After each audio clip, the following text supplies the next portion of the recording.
Hello, this is Dr. Grande. Today's question is, can I analyze the case of Brett Clibbery and Sarah Packwood? Just a reminder, I'm not diagnosing anybody in this video, only speculating about what could be happening in a situation like this. If you enjoyed this video, please like it, subscribe to my channel, and consider supporting me on Patreon. I will put the link to Patreon in the description for this video. First, I'll look at the background of this case, move to the timeline of the incident, then offer my analysis. James Brett Clibbery was born in the mid-1950s and lived in British Columbia, Canada. He went by the name Brett. He worked as an engineer for many years before retiring. In May 2015, Brett went to London to donate a kidney to his sister. While he was at a bus stop at Trafalgar Square, Brett became puzzled because people were in the street waving flags. He turned to a woman at the bus stop named Sarah Justine Packwood and asked her what was going on. She explained that people were celebrating the birth of Princess Charlotte. Sarah was from Warwickshire, England. She worked in London for the Department of International Development, and she was a musician, a poet, and a Reiki healer. Brett and Sarah continued talking after they boarded a bus. Sarah gave Brett a business card, and he promptly emailed her. They spent time together while Brett was in London, and Sarah supported Brett as he recovered from the kidney donation surgery. After Brett recovered, he traveled back to Canada, but stayed in touch with Sarah. In the spring of 2016, Brett invited Sarah to visit him in Canada. They went on a boating trip using Brett's 42-foot sailboat named Theros. Brett proposed to Sarah on the boat, and they later married on the boat. Over the next few months, they spent time in both England and Canada. Sarah eventually moved to Canada to live with Brett. In July of 2017, the couple started a social media presence documenting their travel adventures, which included a YouTube channel called Theros Adventures. They regularly posted videos featuring their journeys. The couple kept their audience up to date on where they were and what they were doing. The first major adventure was in August 2017 and involved sailing Theros from British Columbia all the way through the Panama Canal and back north to Nova Scotia. In the summer of 2018, the couple purchased land on Salt Spring Island near Vancouver. In June of 2019, they attempted to sail across the Atlantic Ocean, but had to cut the trip short due to unfavorable weather conditions. The couple decided to work on building their house for a while, but soon planned their next sailing adventure. They talked about modifications they had made to their sailboat in order to make the vessel eco-friendly.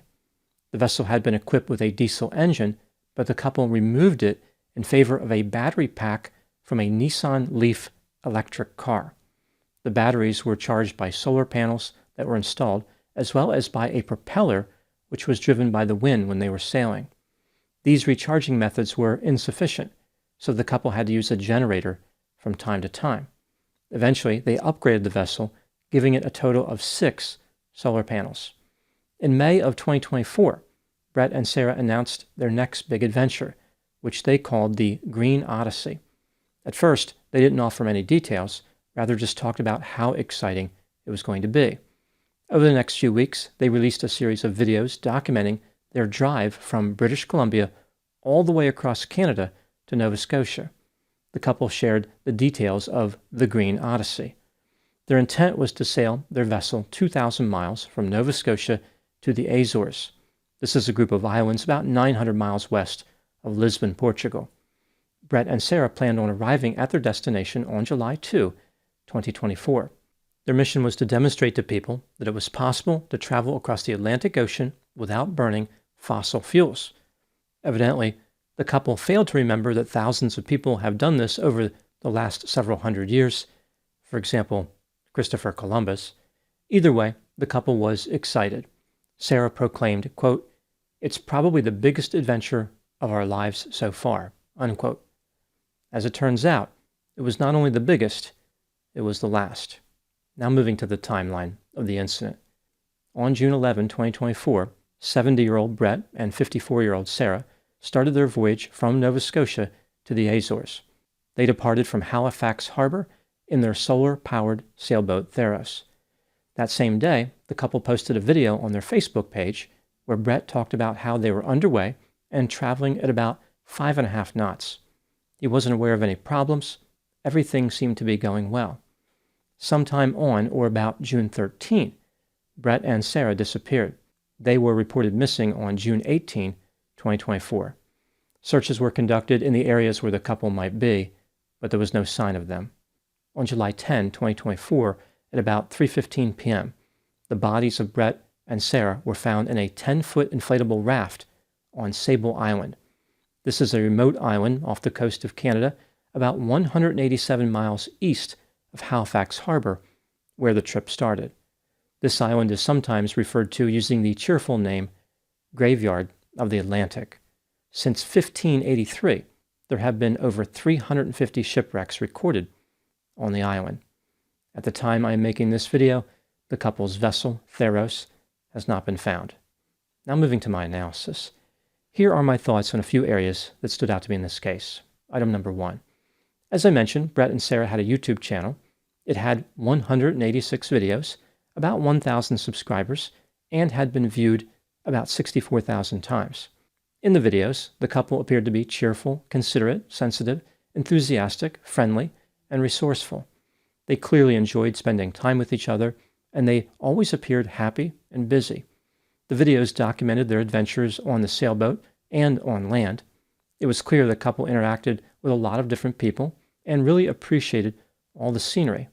The couple may have been trying to reach a larger audience, like they wanted to make a business out of their adventures, but their videos were plagued by audio problems.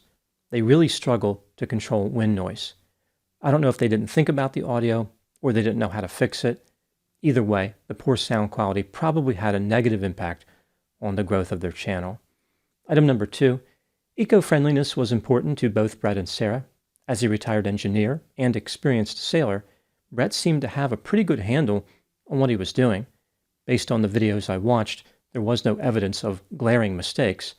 Brett actually seemed pretty capable and knowledgeable. He knew how to use a wide range of tools and materials and performed a lot of work on the vessel.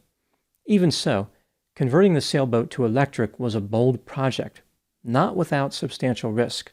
The diesel engine was reliable and should have been left in the boat. If nothing else, it could have been used as a backup. The electric conversion was complex and came with a number of considerations.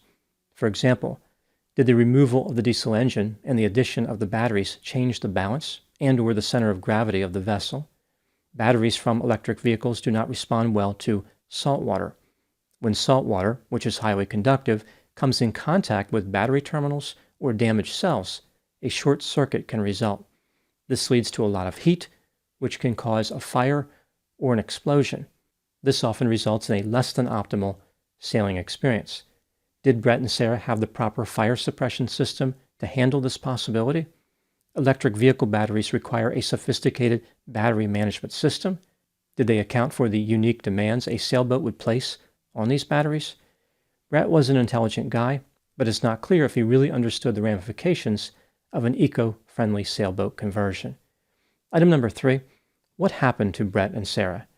The authorities are investigating, and there are several theories.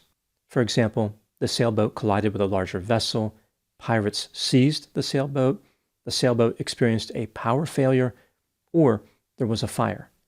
The media reported that a source close to the investigation said the authorities were exploring the possibility that an unloaded freighter collided with the couple's sailboat.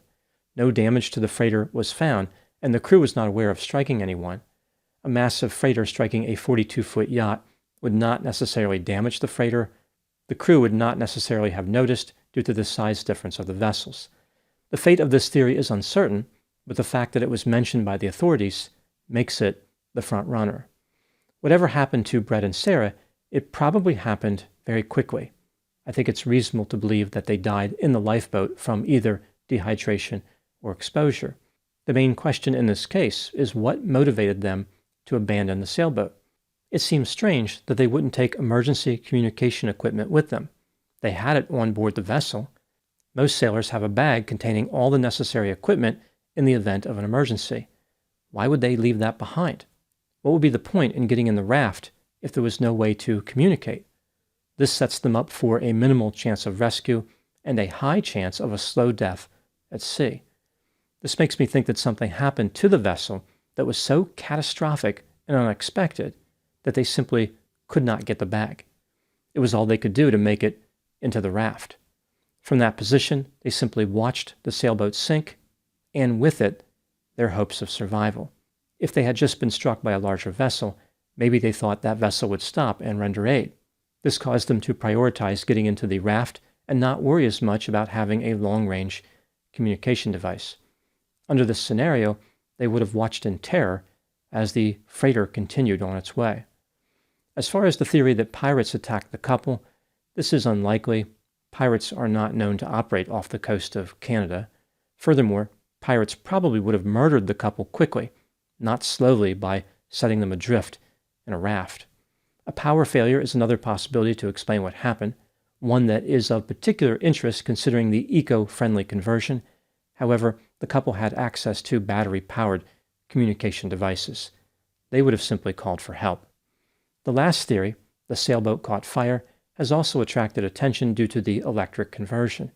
The couple had no way to control the fire, and they abandoned the vessel quickly without taking a suitable communication device. As I mentioned, the collision theory is the most likely. After this, I would go with the fire, the pirates, and finally, the least likely theory would be power failure. Now moving to my final thoughts. Whatever happened in this case, I think Brett and Sarah were well-intentioned, polite, hopeful, and believed they were doing something helpful for the environment. This was a sad ending to what should have been an amazing adventure. Brett and Sarah were not looking for trouble. They were not antagonistic. I think they took some unnecessary risks, but it is not necessarily irresponsible to cross the Atlantic Ocean in a 42-foot yacht. Generally, anything over 40 feet is considered acceptable as far as safety. Experienced sailors would even be fine with 30 feet. There are two lessons that can be learned from this case. Always be prepared for the unexpected, and do not remove or limit the capabilities of a seagoing vessel. The more options, the better, especially when sailing in a potentially dangerous situation. It is never eco-friendly to leave a vessel on the bottom of the ocean. Those are my thoughts in the case of Brett Clibbery and Sarah Packwood. Please put any opinions and thoughts in the comments section. They consistently generate an interesting dialogue. As always, I hope you found my analysis of this topic to be informative. Thanks for watching.